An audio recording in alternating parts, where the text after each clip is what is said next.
How y'all doing?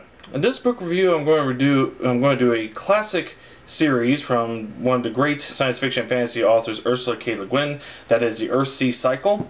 Highly acclaimed by many people, including many authors who love the genre.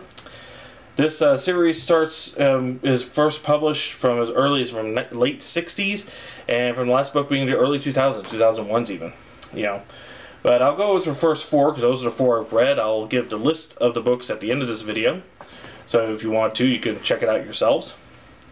But Ursula K. Le Guin, one of the masters of science fiction, she's written many books, but this one, the Earthsea cycle, and her famous science fiction book, The Left-Hand Darkness, is what she's mainly known for. If you look for her on the shelves at all, those are the two things you'll probably find of hers, more likely. But let's see. Let's go over to Ursula K. Le Guin's Earthsea cycle. The first book there, Wizard of Earthsea. This talks about the growth and development of the character Sparrowhawk, who, as a young kid, showed great potential to become a great archmage, and later was told that he becomes the greatest of archmages in the world. And it talks about where he grew up, how he showed his potential, who his first mentor was, and how he advanced to the School of Roke. To where he could advance further into his studies, and unfortunately, due to his brashness and arrogance of his potential, he got into a rivalry with another student, and he came to a challenge at this one spot where a rift happened and caused Ged, who's the character's name, also known as Sparrowhawk. He now gets attached with a shadow demon.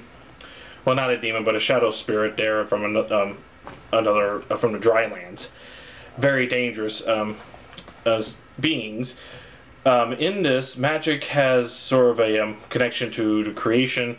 Wizards and dragons share the commonality of the language, which connected to their powers and the creation of the universe. And this also plays with the theme of using the power to be one with nature. Also, certain things of if you know the true name of something, you have control over that person and such. And which comes to a problem because this shadow spirit doesn't have a true name, so how can Ged overwrite it? And that's where he starts to find out here. Along with after he gets his schooling done, he was safe on Roke, but after he passes and becomes a mage, he journeys across the Earthsea, which is a series of archipelagos. Badly worded, but it's an archipelago of various islands, each with their own unique culture. And he goes around solving problems, but at the same time trying to solve his own. So, how does he overcome it? Well, give it a shot and find out. And then we have the second book, The Tombs of Antoine, where Sparrowhawk is investigating this labyrinth underneath this desert area, which is connected to this priestess cult of the Eaten One. And he befriends a young woman who is was taken as a young child, and she becomes known as the Eaten One, sort of a high praise as the main priestess of the whole deal, even though she's just a little girl. But Ged tells her the truth, and she gets in conflict with the priestess who has the real power of the cult, and they try to escape out of all this. And Ged also explains what he's doing in the first place. In the third book, The Furthest Shore, Ged is being sorry about that. A young prince goes to Roke and seeks the archmage of Ged, who tells him that in many places and many islands, magic is not working as it should, not as effectively, or sometimes not at all, and the problem's spreading. So Ged and him join up and investigate many islands and see how magic users cope with all this, and they try to investigate the source of this and solve the problem here. Then we have the fourth book. This is as far as I've went, is Tehanu. The main female character, the priestess in Tombs of Antoine, shows up back here. She's a widow tending these goats on a farm after her husband, her husband passed away. And she is taking care of this young girl who was found tossed into a fire. Now she's got scars on one side of her face and on her hands and all that. And later, Ged comes on the back of a dragon and he ends up, you know, I guess this is a good metaphor of a good midlife crisis, especially after what happened with Ged in the farthest shores, and him and the young priestess, whose name is Tenar, and they try to talk about their life decisions, what's in the world for them now, while taking care of this young girl who seems to have some significance of the events that may happen later on. So, well, a little bit slower paced than the other three, it's still pretty good as far as character development. What, you know, the characters that we've get in particular, but also Tenar from the second book. What happens to these two? After all these years, as they got older, what can happen between them, or by themselves or together. There's the one book called The Other Wind, which I have not read, where Sparrowhawk, aka Ged, does make a brief appearance, but he's not so prominent in that as he is in the other four. And there's also Tales from Earthsea, which is a series of short stories that Ursula K. and Guin wrote, and now they're accumulated into one single volume. Again, I don't have that one.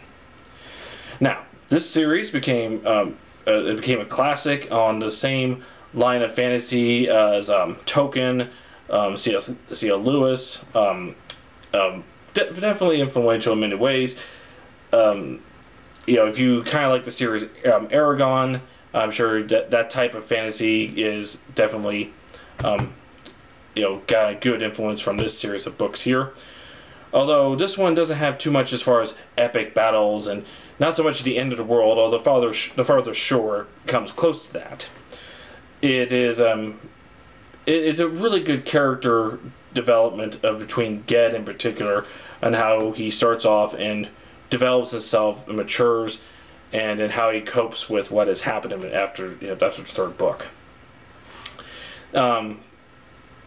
And I became aware of this mainly through the fact that the Sci-Fi Channel a few years ago did a miniseries. In fact, this one right here says Earthsea, now an original miniseries event from Sci-Fi Channel.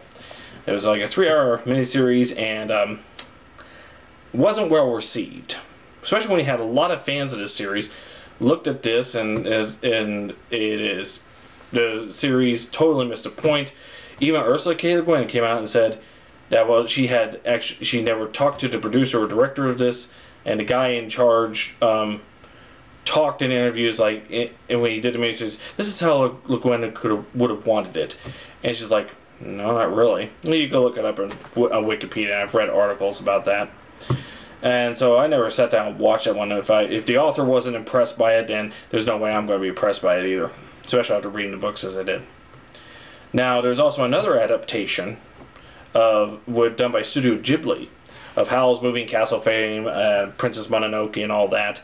Well, Hayao Miyazaki, who's the famous man behind all those films, it is his son Goro Miyazaki, who is his first attempt to make it in film, and he did it and did a film in the Earthsea.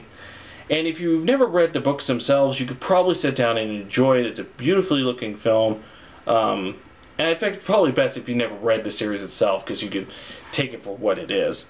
Le Guin sort of had mixed feelings. This is not really adapted directly in books. A lot of stuff taken out of context. Things are not done the way she intended it.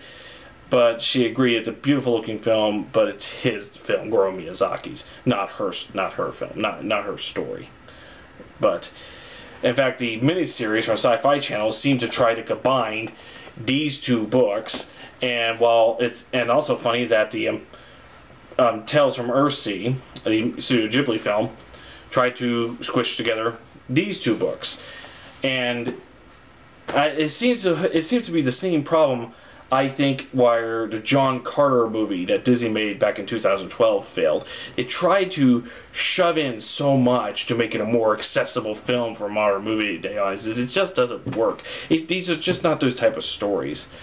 This one, you definitely want to, take time. Yes, you get into the adventure of things, but it's not like definitely not something you can make a video game worth, where you have a lot of action into it. There is some, but it's not that type of story.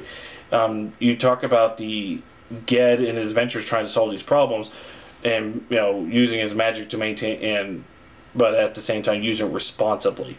That's what the first book, if anything, if you just read the first book, is a great one about that teaches how kids can grow up and understand the value of responsibility as an adult, and what good that can come from that.